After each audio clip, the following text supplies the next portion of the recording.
अस्सलाम वालेकुम दोस्तों, ऐसे अच्छे वीडियोस के लिए रोहूरा चैनल को सब्सक्राइब कीजिए।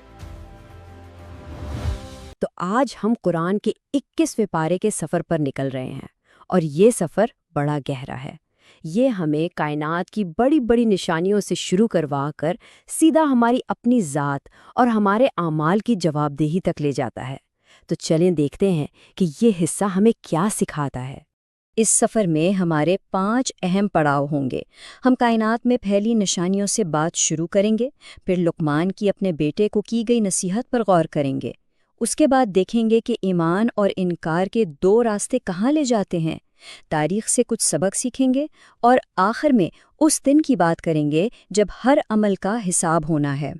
तो चले शुरू करते हैं सबसे पहली चीज़ से, यानी कायनात में फैली अल्लाह की निशानियों से। यूँ समझें कि बात ही यहाँ से शुरू हो रही है कि हमारे इर्द गिर्द की दुनिया खुद अपने बनाने वाले का सबसे बड़ा सबूत है। यहाँ एक बहुत ही बुनियादी लेकिन गहरा सवाल पूछा जा रहा है। एक ऐसा सवाल जो हर सोचने वाले इंसान को झंझोड़ कर रख देता है कि आखिर ये जो आसमान और ज़मीन है, इन्हें बनाया किसने है। ये सिर्फ एक सवाल नहीं है, बल्कि हमें अपने वजूद की गहराई में झांकने की दावत है। और फिर हमें सोचने के लिए कुछ ठोस मिसालें दी जाती हैं।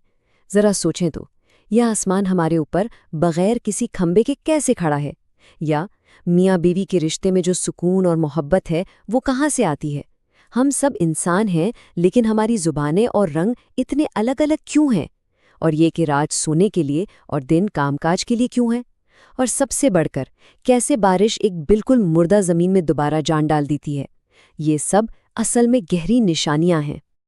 और फिर इन सब निशानियों के बाद एक ही बात कही जाती है, बिल्कुल साफ और वाज़े, ये तो अल्लाह की तख्लीक है।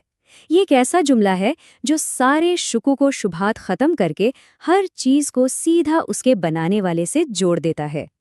अच्छा, तो कायनात की इन बड़ी बड़ी बातों के बाद अब बात आती है हमारी अपनी ज़ात की, हमारी अपनी ज़िंदगी की रहनुमाई की।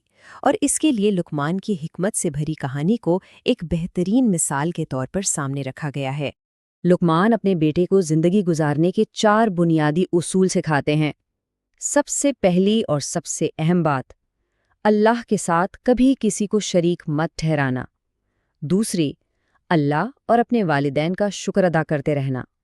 तीसरी, नमाज को ज़िंदगी में कायम रखना। और चौथी, जब भी कोई मुश्किल आए तो इस पर सब्र करना। और फिर बात आती है हमारे रवैये की, कि लोगों से कैसे मिलना जुलना है। वो कहते हैं कि लोगों के सामने गुरूर मत करना, ज़मीन पर अकड़ कर मत चलना और बात करते हुए अपनी आवाज़ को नीचा रखना। यहाँ तक कि गधे की आवाज़ की मिसाल दी गई है कि सबसे बुरी आवाज़ वही है, ये समझाने के लिए कि चीखना चिल्लाना कितना नापसंदीदा काम है। तो लुकमान की ये नसीहतें हमें सीधा रास्ता दिखाती हैं। लेकिन जैसा कि हम जानते हैं, इंसान के सामने हमेशा 2 ही रास्ते होते हैं, और यहाँ इन दोनों रास्तों यानी ईमान और इनकार और उनके अंजाम को बिल्कुल वाज़ेह कर दिया गया है। और इन दोनों रास्तों के अंजाम में ज़मीन आसमान का फ़र्क है। एक तरफ ईमान लाने वालों से जन्नत के ऊंचे ऊंचे महलों का वादा है, और दूसरी तरफ इनकार करने वालों के लिए एक ऐसी आग है जो उन्हें हर तरफ से घेर लेगी। ये 2 ऐसी मंजिलें हैं जिनका आपस में कोई मुकाबला ही नहीं। और इससे पहले कि कोई ये सोचे कि अभी तो बहुत वक्त पड़ा है, एक ऐसी हकीकत याद दिलाई जाती है जिसे कोई झुटला नहीं सकता। हर शख्स मौत का मज़ा छकने वाला है। ये सिर्फ एक जुमला नहीं है, बल्कि ये याद दहानी है कि ज़िंदगी की मोहलत कभी भी ख़त्म हो सकती है और उसके फ़ौरन बाद हिसाब किताब का मरहला शुरू हो जाएगा। बात को और पक्का करने के लिए अब हमें तारीख की तरफ ले जाया जाता है। माजी के वाक़यात और मुस्तकबिल की पेशगोइयों के ज़रिए ये समझाया जाता है कि अल्लाह के कुछ उसूल हैं जो कभी नहीं बदलते। यहाँ तारीख को एक खुली किताब बनाकर सामने रख दिया गया है और दावत दी जा रही है कि इसे पढ़ो और सीखो। सवाल ये है कि क्या लोगों ने ज़मीन पर घूम फिर कर ये नहीं देखा कि उनसे पहले जो कौमें थीं जिन्होंने सच को झुटलाया, उनका अंजाम कैसा हुआ? और इसकी एक सबसे हैरानकुन मिसाल है रूमियों के बारे में की गई पेशगोई। पहले तो ये बताया गया कि रूमी एक करीबी इलाके में हार गए हैं, लेकिन फिर साथ ही ये भी बता दिया गया कि परेशान ना हो, वो चंद ही सालों में दोबारा जीत जाएंगे। ये मुस्तकबिल की खबर उस वक्त खुदाई इल्म और कुदरत की एक बहुत बड़ी निशानी थी। تو پھر تاریخ سے ملنے والا سبق بالکل سیدھا اور صاف ہے۔ جن جن قوموں نے خدائی پیغام اور تنبیہات کو نظر انداز کیا، وہ آخرکار تباہی کا نشان بن گئیں۔ تو کائنات سے لے کر ہماری اپنی زندگی اور پھر تاریخ کے اسباق، یہ ساری باتیں ہمیں ایک ہی آخری منزل کی طرف لا رہی ہیں، اور وہ ہے آخرت کا حتمی فیصلہ، یعنی وہ دن جب ہر ایک عمل کا پورا حساب لیا جائے گا۔ اس دن ہر انسان اپنے کیے ہوئے اچھے برے اعمال کا نتیجہ دیکھے گا۔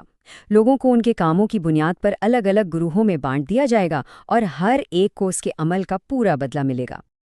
اور یہ بات بالکل واضح کرنے کے لیے کہ اصل اور حتمی اختیار کس کا ہے، 5 ایسی چیزوں کا ذکر ہے جن کا علم صرف اور صرف اللہ کے پاس ہے۔ قیامت کب آئے گی، بارش کب ہوگی، ماں کے پیٹ میں کیا پل رہا ہے، کوئی شخص کل کیا کمائے گا اور کسے کہاں موت آئے گی، یہ سب باتیں ہمیں یاد دلاتی ہیں کہ ہمارا علم کتنا محدود ہے۔ اور سوچیں، اس دن جب کوئی بہانہ، کوئی عذر نہیں چلے گا، تو ان لوگوں سے صرف ایک بات کہی جائے گی: جو کام تم دنیا میں کیا کرتے تھے، اب ان کا مزہ چکھو۔ یہ وہ آخری جملہ ہے جو ہر بحث کو ختم کر دے گا۔ تو کائنات کی نشانیوں سے لے کر تاریخ کے اسباق تک یہ ساری باتیں ہمیں ایک مرکزی سوال پر لا کر چھوڑ دیتی ہیں۔ آخر یہ کتاب ہمارے اعمال کی جواب دہی پر اتنا زیادہ زور کیوں دیتی ہے؟